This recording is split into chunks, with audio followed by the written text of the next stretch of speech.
நான் வெயில்டா சாமி. நல்ல வேலை, வெயிலுக்கு முன்னாடியே வந்தாச்சு. இனிமேல் அவன் சொன்னாலும் வெளியிலே போகக்கூடாது. தினேஷ் தினேஷ், என்னக்கா? நீ கொஞ்சம் கடைக்கு போயிட்டு வந்துடுறா. நிறைய கடைக்கா? வெளியில என்ன வெயில் அடிக்குது தெரியுமா? சூரிய சட்டையை பிடிச்சி தவடையில அடிக்கிற மாதிரி அடிச்சிட்டு இருக்கு. மாதிரி இல்ல, உண்மையிலே செருப்பால தான் அடிச்சு. இப்போ போயிட்டு வர சொல்றா. முடியாது. ஐயோ, ஊர்ல இருந்து மாமனார் மாமியார்லாம் வந்திருக்காங்கடா. ப்ளீஸ்டா. மாமனார் மாமியாரா? இவனுங்கெல்லாம் எப்படி இந்த வெயில்ல வரானுங்களோ தெரியல.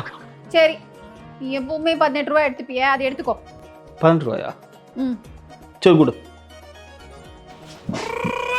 A few moments later. யார்ப்பா? யார் வேணும்? கா, எனக்கு தெரியல. தெரியலையே. அதான்க்கா உன் தம்பி தினேஷ். தினேஷா?